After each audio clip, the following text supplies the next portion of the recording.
Bueno, buenas noches hermanos, ¿cómo les va? Eh, no es menor el tiempo que dedicamos a la oración, creo que como nunca en este tiempo la oración ha tomado un lugar protagónico en nuestras reuniones y creo que es muy bueno, hermanos.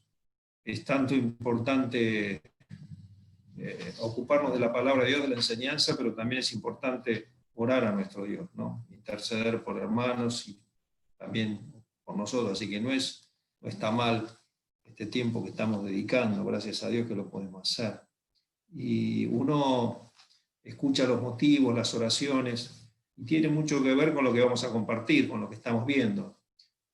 Son obstáculos que se presentan a nuestra vida en distintas situaciones, distintas circunstancias, y acá el pueblo de Israel estamos viendo de un obstáculo que tenía que superar, que era el cruce del río Jordán. Y bueno, por la gracia de Dios lo superaron. Y el viernes pasado leíamos el capítulo 3, hoy vamos a leer capítulo 4, Josué capítulo 4, y empezando del versículo 1, dice: cuando toda la gente hubo acabado de pasar el Jordán, Jehová habló a Josué diciendo: tomad del pueblo 12 hombres, uno de cada tribu, y mandadles diciendo: tomad de aquí, del medio del Jordán, del lugar donde están firmes los pies de los sacerdotes, 12 piedras, las cuales pasaréis con vosotros y levantadlas en el lugar donde habéis de pasar la noche.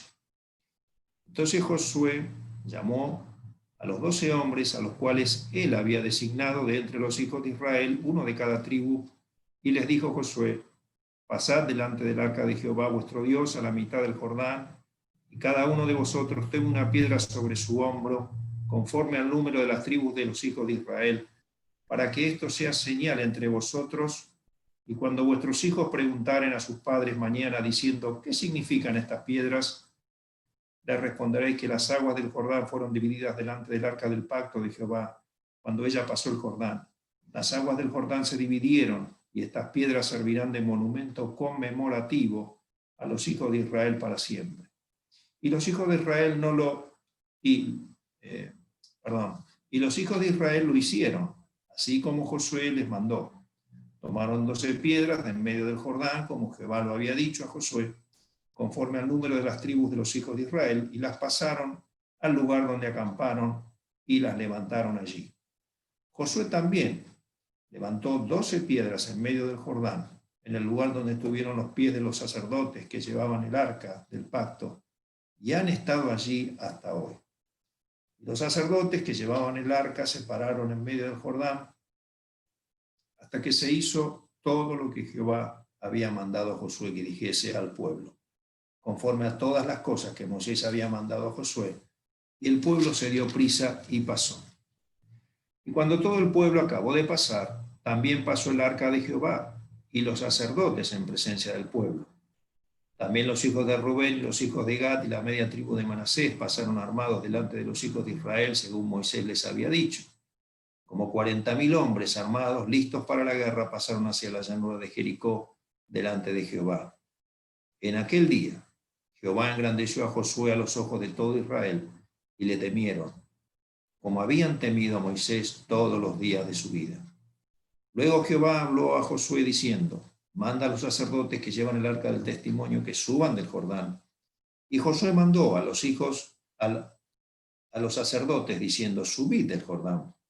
Aconteció que cuando los sacerdotes que llevaban el arca del pacto de Jehová subieron de en medio del Jordán, y las plantas de los pies de los sacerdotes estuvieron en el lugar seco, las aguas del Jordán se volvieron a su lugar, corriendo como antes sobre todos sus bordes.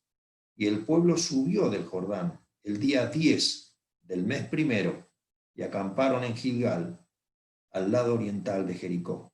Y Josué erigió en Gilgal las 12 piedras que habían traído del Jordán, y habló a los hijos de Israel diciendo: cuando mañana preguntaren vuestros hijos a sus padres y dijeren: ¿qué significan estas piedras?, declararéis a vuestros hijos diciendo: Israel pasó en seco por este Jordán, porque Jehová vuestro Dios secó las aguas del Jordán delante de vosotros, hasta que habéis pasado, a la manera que Jehová vuestro Dios lo había hecho en el mar Rojo, el cual secó delante de nosotros hasta que pasamos, para que todos los pueblos de la tierra conozcan que la mano de Jehová es poderosa, para que temáis a Jehová vuestro Dios todos los días. Versículo 1 del capítulo 5. cuando todos los reyes de los amorreos que estaban al otro lado del Jordán, al occidente, y todos los reyes de los cananeos que estaban cerca del mar, oyeron cómo Jehová había secado las aguas del Jordán delante de los hijos de Israel hasta que hubieron pasado, desfalleció su corazón, y no hubo más aliento en ellos delante de los hijos de Israel. Bueno, hermanos, en estos últimos versículos se recuerda el paso del Mar Rojo. Todos recordamos que ese paso del Mar Rojo también les impedía a los hijos de Israel entrar en el desierto. Y así como el paso del Mar Rojo fue la entrada al desierto, así el paso del río Jordán fue la entrada de los hijos de Israel a la tierra prometida. Cuando Dios interviene allí y abre el Mar Rojo, fue un milagro tremendo. Dice que sopló un viento durante toda la noche, un viento solano, y dividió el mar. Y las aguas como muro hacían un corredor por el cual pasó el pueblo y pudieron superar ese inconveniente que tenían delante. Y así entonces pasaron 40 años en el desierto. Eran alimentados diariamente por Dios. Pongamos en nuestra mente lo que significa eso, ¿no? Preparar alimento todos los días para aproximadamente, según algunos dicen, no sabemos si los datos son tan exactos, pero de 3 millones de personas. Imagínense lo que sería eso si nosotros nos ponemos a pensar, alimentar todos los días a esa cantidad de personas en el desierto. Eso no pasó ni un día, ni pasó 2, ni pasó 3, ni pasó un mes. Eso Dios lo hizo por 40 años. Y por su fidelidad, el pueblo pudo pasar esos 40 años, y a la noche estaba la columna de fuego que los iluminaba y aparte les daba el calor necesario, y durante el día estaba la nube, que era aquello que los protegía y que los guiaba. Eso era un milagro tremendo, de lo cual los pueblos se acordaban de eso. De hecho, cuando en el capítulo 2 nosotros recordamos que los espías, en el capítulo 2 de Josué se encuentran los espías, que se detienen ahí en la casa de esta mujer Rahab, ella les cuenta y le dice a los espías, todo el pueblo de Jericó está atemorizado porque se acuerdan de aquel paso del Mar Rojo. Había sucedido hacía 40 años atrás, pero sin embargo se acordaban de ese milagro que había hecho el Dios de Israel. Y ahora iba a suceder una situación similar. Ellos iban a cruzar el obstáculo que tenían por delante, pero no por sus fuerzas, no por su capacidad, sino por la mano poderosa de Dios. En este caso, cuenta la palabra de Dios que las aguas del río se detuvieron más allá de la ciudad de Adán, y entonces dejaron de correr. Por lo tanto, el lugar se secó, y ellos pudieron pasar en seco, que fue otro milagro. Ellos pudieron superar ese escollo en seco. Hermanos, nosotros ahí tenemos el ejemplo para nuestras vidas, porque dice la palabra de Dios que las cosas que antes se escribieron para nuestra enseñanza, para que mediante la consolación de las Escrituras tengamos esperanza.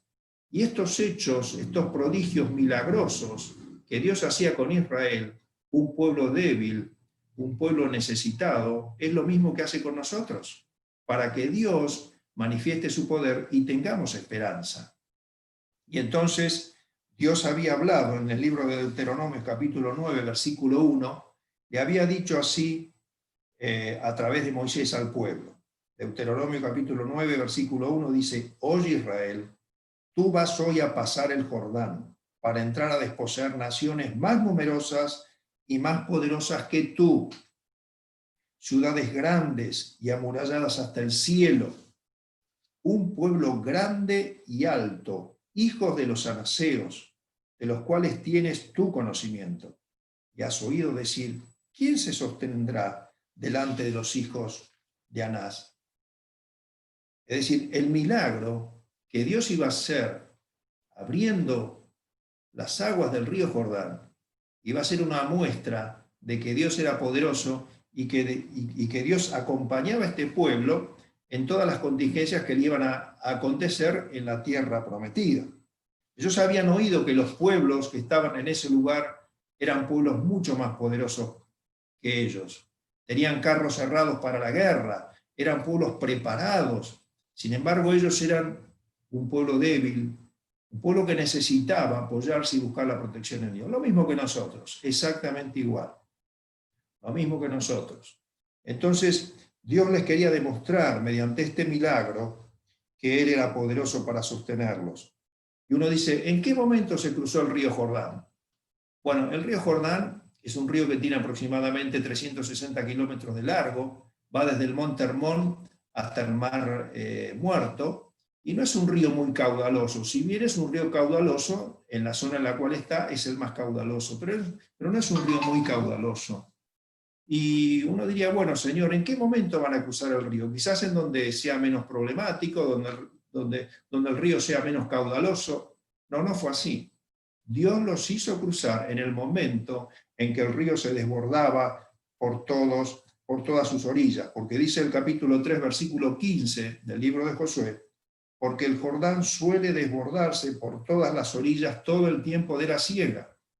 En ese tiempo de la siega, Israel cruzó el Jordán.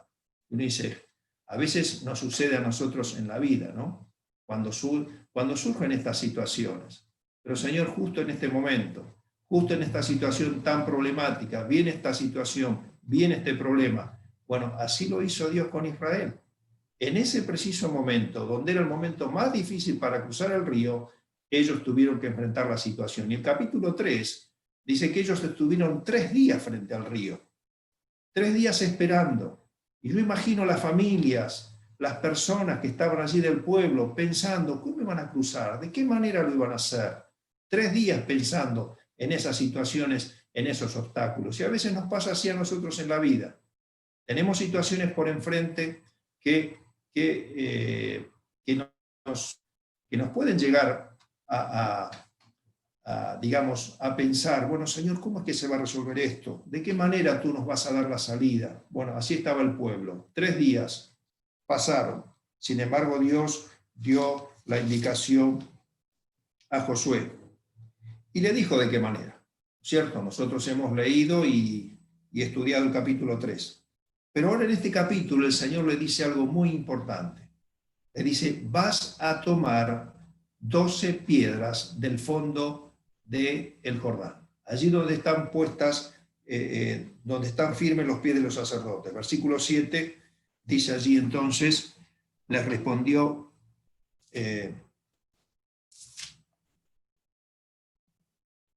¿cuál es el motivo? Dice, versículo 6, para que esto sea señal entre vosotros, y cuando vuestros hijos preguntaren a sus padres mañana diciendo, ¿qué significan estas piedras? Les responderéis, versículo 7, que las aguas del Jordán fueron divididas delante del arca del pacto de Jehová. Cuando ella pasó el Jordán, las aguas del Jordán se dividieron, y estas piedras servirán de monumento conmemorativo a los hijos de Israel. Era un monumento conmemorativo para la memoria de ellos.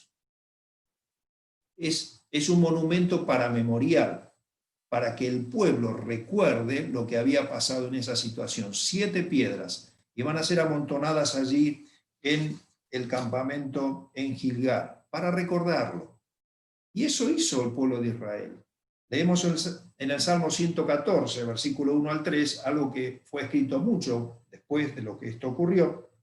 Dice allí, cuando salió Israel de Egipto, ellos recordaban estos hechos, y dice, cuando salió Israel de Egipto, la casa de Jacob, del pueblo extranjero, Judá vino a ser su santuario, e Israel su señorío. Y entonces el salmista recuerda y dice, el mar lo vio y huyó, está hablando del Mar Rojo, y el Jordán se volvió atrás. Ellos recordaban todos estos hechos milagrosos que Dios había hecho con el pueblo, y era para fortaleza de su fe y para esperanza. Pero acá dice también que no solamente Josué tomó esas piedras, las llevó hacia el lugar donde iban a acampar, sino que también Josué llevó piedras al lecho del río, allí donde estaba el arca de Jehová. Y esas piedras fueron cubiertas por el río Jordán. Y uno puede hacer muchas aplicaciones a nuestra vida, ¿no? Pero qué bueno recordar, hermanos, que es Esas piedras es nuestra vida en el pasado. Es esa vida que ha quedado sepultada en el pasado. El Señor Jesucristo es la figura del arca. El arca era la presencia de Dios en el pueblo. El arca era lo que Dios había establecido para que el pueblo pueda tener comunión con Dios. ¿Y quién es nuestra arca? ¿Quién es el arca en nuestra vida? ¿Quién es el medio por el cual nos acercamos a Dios? El Señor Jesucristo. El Señor Jesucristo es aquel por quien nuestros pecados han sido sepultados y ya Dios no se acuerda más. Son esas piedras cubiertas que Josué fue y puso allí en el centro del río, en lo más profundo. Allí están, allí están. Podemos leer ahí en Romanos capítulo 6, versículo 1 al 3, que dice allí algo de esto. Romanos 6, del 1 al 3.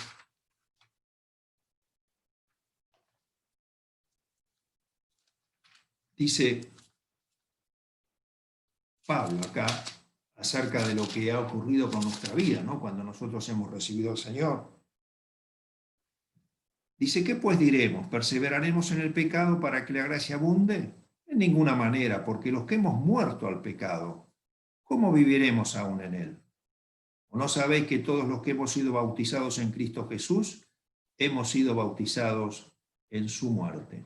Cuando nosotros hemos recibido al Señor Jesucristo, el Señor, Dios nos ha identificado con Cristo en su muerte y ya nuestros pecados ya han sido pagados para con Dios. El Señor los cargó en la cruz. ¿Y cuándo salen del Jordán? Bueno, la Biblia dice acá que la fecha que ellos salieron del Jordán fue el 10 de abril. Justamente el 10 de abril era aquel día donde ellos escogían el cordero para la Pascua. Justamente ellos el 10 de abril era aquel día cuando ellos tomaban ese cordero y recordaban la salida de Egipto. Y es evidente que eso tiene que ver con el sacrificio de Cristo como el cordero perfecto para nuestro favor. Pero las piedras sacadas del fondo y puestas allí en el lugar de campamento, evidentemente era un recuerdo para Israel de que Dios era poderoso y que los iba a acompañar en toda esa travesía que tenían por delante. Y es la esperanza nuestra. Hemos sido resucitados con Cristo, ¿no? Según dice Romanos, capítulo 6, versículo 10, sigue allí, porque en cuanto murió el pecado, murió una vez por todas, está hablando del Señor, pero en cuanto vive, para Dios vive. En cuanto vive, para Dios vive. Así también vosotros consideraos muertos al pecado, pero vivos para Dios en Cristo Jesús, Señor nuestro. Dios ahora nos pone delante esta vida, esta nueva vida en Cristo. Y si bien Israel tenía enemigos, eran mucho más poderosos que ellos, pero Dios estaba con ellos. Nosotros también tenemos enemigos que batallan contra nuestra vida espiritual. Todos los días batallamos. Por eso el apóstol Pablo habla de que la vida es una lucha, la vida es una carrera, y que nos tenemos que esforzar en la gracia. Parece contradictorio, ¿no? La gracia por un lado y el esfuerzo nuestro. Bueno, precisamente es eso. Dios va a hacer lo que le corresponde a Él. Él abrió el río Jordán, Él tuvo el poder para hacerlo, pero ellos tuvieron que cumplir todo lo que Josué les había mandado. Y nosotros en esa obediencia sencilla de fe, en todo lo que Dios nos pide, Dios va a dar los recursos de gracia para poder, mediante nuestra vida, ¿no? Dios pueda transformarnos en eso que Él quiere, que es hacernos semejantes al Señor Jesucristo. Pero es impactante cuando uno ve este milagro en el capítulo 3, porque dice que el río no se abrió hasta que los pies de los sacerdotes estuvieron en las orillas del río. Y el río no volvió otra vez a su cauce hasta que el arca salió del río. Y pasó todo Israel sin peligro a través del río. Hermanos, esto habla de protección, de seguridad. Qué maravilloso. Dios es fiel. Y este monumento hablaba de la fidelidad y del cuidado de Dios. Para con nosotros también. Dios nos cuida, Dios nos protege. Ya somos sus hijos. Y Él va a estar velando por nuestra vida, así como lo hizo para con Israel. Así que ante estas situaciones que pueden surgir en la vida cristiana, pueden surgir problemas, situaciones que nos interrumpan en nuestra carrera, ¿no? en nuestra lucha hacia la vida que Dios nos tiene preparado, poder poner los ojos en el Señor, como dice el libro de Hebreos, puestos los ojos en Jesús, el autor y consumador de la fe. Él es el arca para nosotros, es aquel que ha pasado todas las aflicciones. Y dice, considerad aquel que sufrió tal contradicción de pecadores contra sí mismo, para que vuestro ánimo no se canse hasta desmayar. Considerarle a Él, considerar su vida en esta tierra, considerarlo.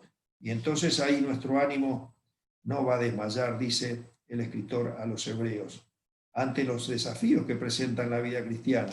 Recordar, por supuesto, al Señor.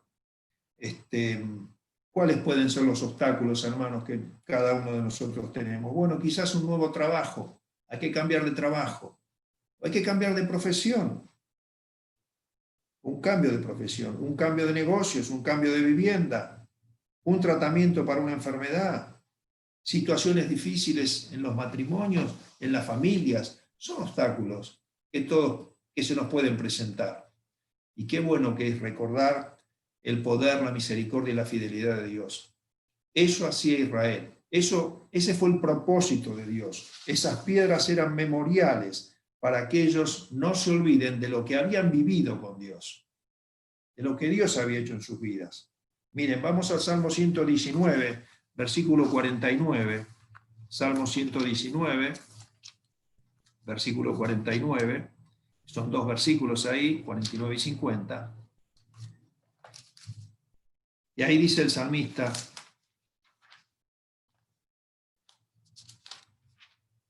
(119, 49 y 50). Dice así, acuérdate, está hablando con Dios, dice, acuérdate de la palabra dada a tu siervo, en la cual me has hecho esperar. Ella es mi consuelo en mi aflicción, porque tu dicho me ha vivificado. Hay algo que está diciendo el salmista. Dios le había dado una palabra de consuelo. Dios le había dado una promesa. Él en cierta oportunidad tuvo un Jordán, algo que le impedía continuar hacia adelante. Había obstáculos en el camino, pero Dios le dio una porción. Y él está diciendo a Dios, acuérdate de la palabra dada a tu siervo, en la cual me has hecho esperar. Era su piedra recordatoria. Él miraba hacia atrás y dice, Dios me dio esta palabra, Dios me dio esta promesa. Era su piedra memorial. Y dice más, ella es mi consuelo en mi aflicción, porque tu dicho me ha vivificado. Vivificado. A veces nos sucede así. Estamos decaídos, desmayados, pero viene la vida de Dios. Es esa vida que viene y que es milagrosa, y que nos pone otra vez de pie, y que nos hace mirar el futuro con esperanza, a pesar de los obstáculos y las situaciones por delante. Ella es mi consuelo, dice, en mi aflicción, porque tu dicho me ha vivificado. Salmo 94, 17, 19. Ahí dice el salmista,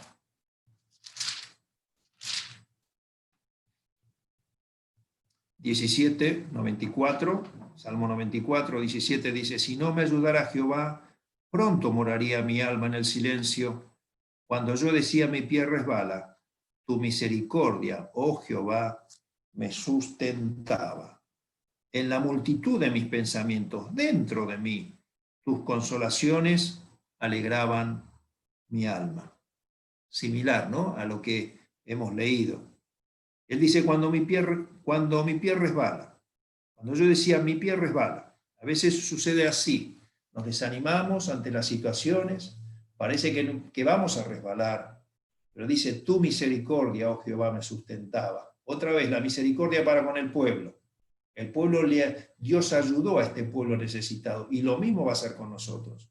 Así como Él lo sustentó, también nos va a sustentar a nosotros. En la multitud de mis pensamientos, dentro de mí, tus consolaciones alegraban mi alma. Es el Dios fiel, el Dios misericordioso, el Dios poderoso, que quiere que Israel no olvide estas cosas. Por eso le mandó sacar esas piedras del centro del río, para que en el momento, en el futuro, cuando los hijos preguntaran a los padres, ¿qué son estas piedras?, los padres que habían pasado esta situación les puedan contar lo que Dios había hecho con ellos. Y qué bueno que es, qué obligación tenemos nosotros también, ¿no?, de contar estas cosas a las generaciones futuras.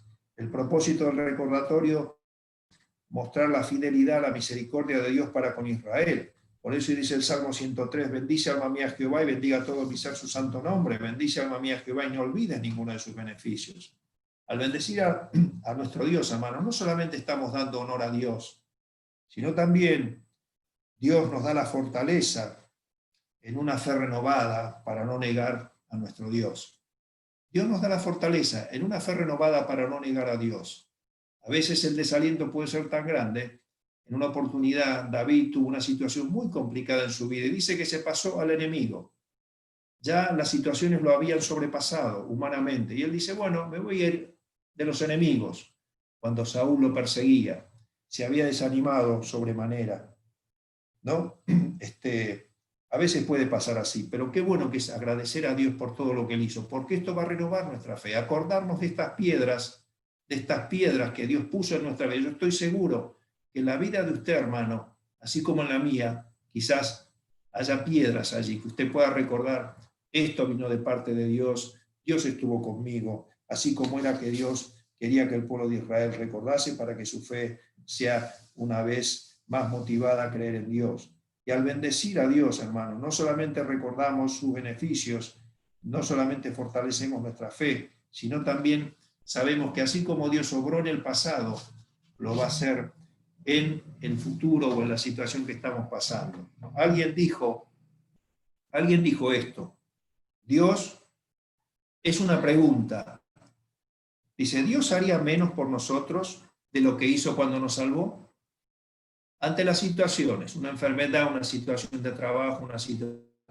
¿Dios haría menos por nosotros de lo que hizo cuando nos salvó? Qué bueno que recordar estas cosas, ¿no? Dice Romanos 5:10, porque si siendo enemigos fuimos reconciliados con Dios por la muerte de su Hijo, mucho más, estando reconciliados, seremos salvos por su vida.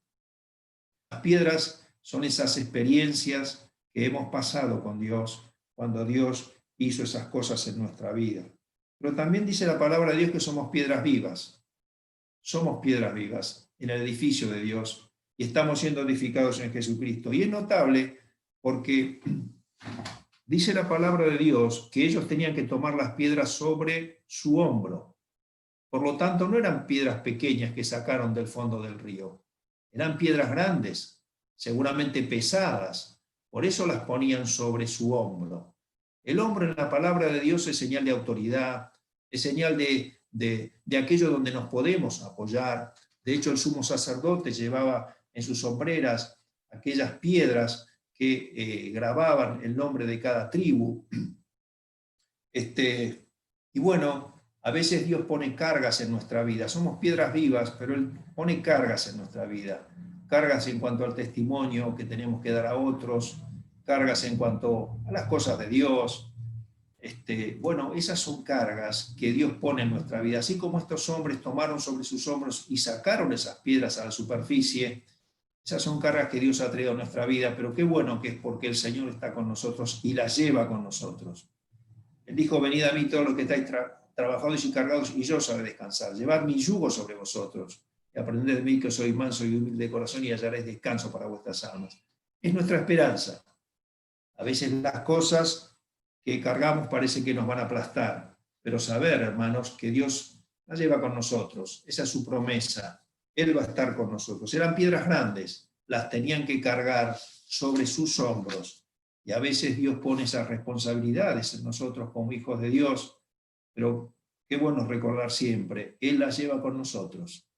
Y además creo que sería una altivez total pensar que nosotros podemos llevar las cargas solos, aquellas que Dios nos trae, ¿no?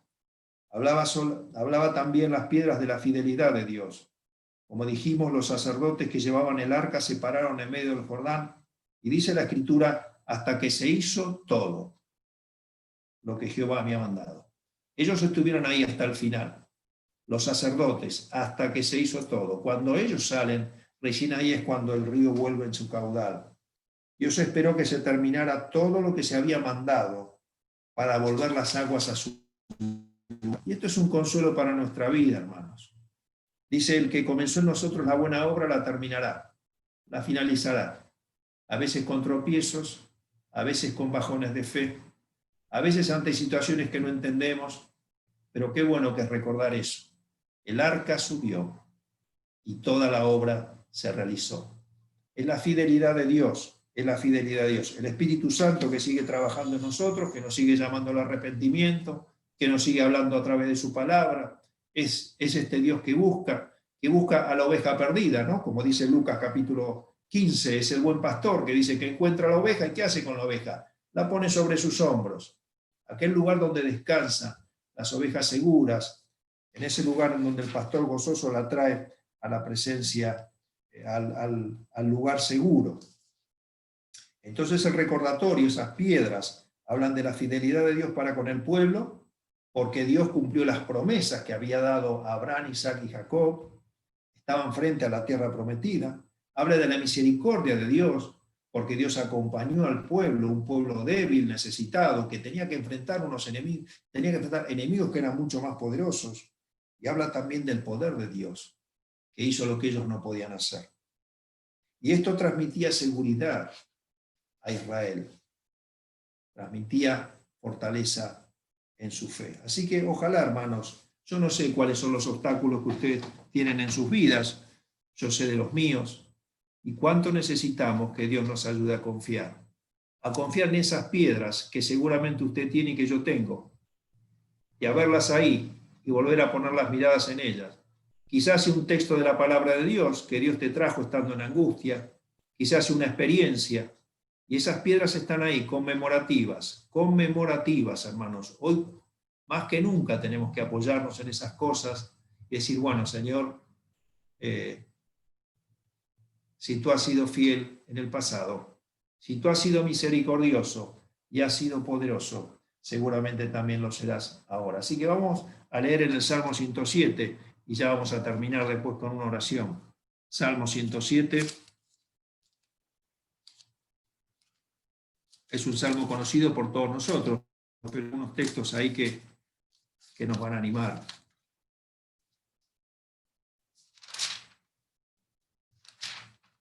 Dice allí, 1 al 2, alabado a Jehová porque Él es bueno, porque para siempre es su misericordia.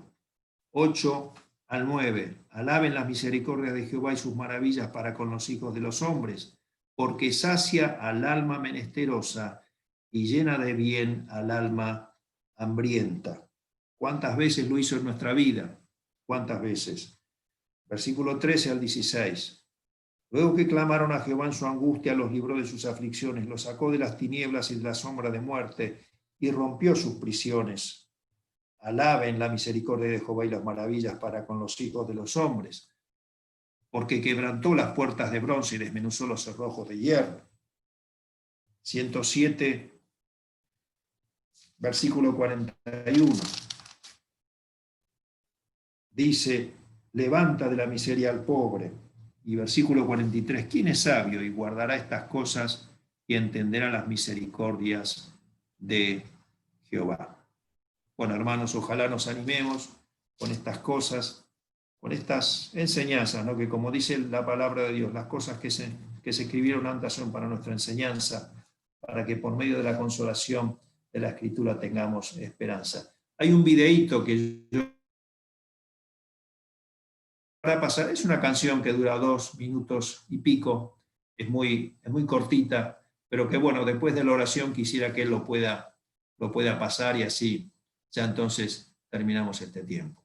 Señor, te damos gracias por estas verdades que están escritas en tu palabra, Señor, que son verdades en las cuales tú has mostrado tu poder, tu misericordia y tu fidelidad para este pueblo de Israel, Señor, tan contradictor como tantas veces lo somos nosotros, Señor, con tantas dudas que tuvo hacia tu poder, hacia tu fidelidad y tu misericordia. ¿Cómo nos pasa a nosotros, Señor, tan seguido? Pero te damos gracias, Señor, porque tú nos has marcado un camino a través de tu palabra.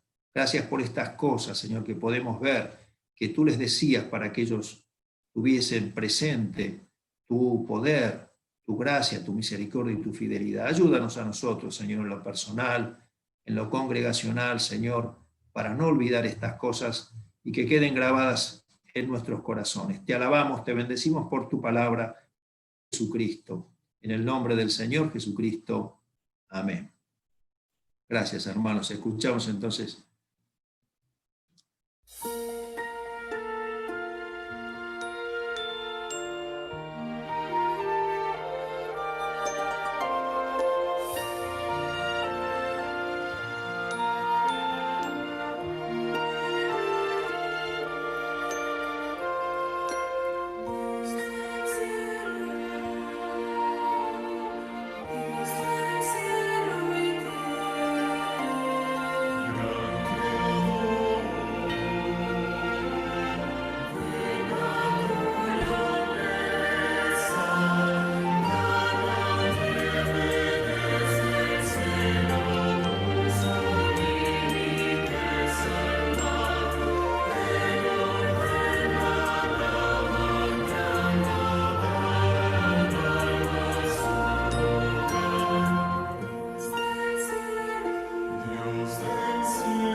Bueno, hermanos,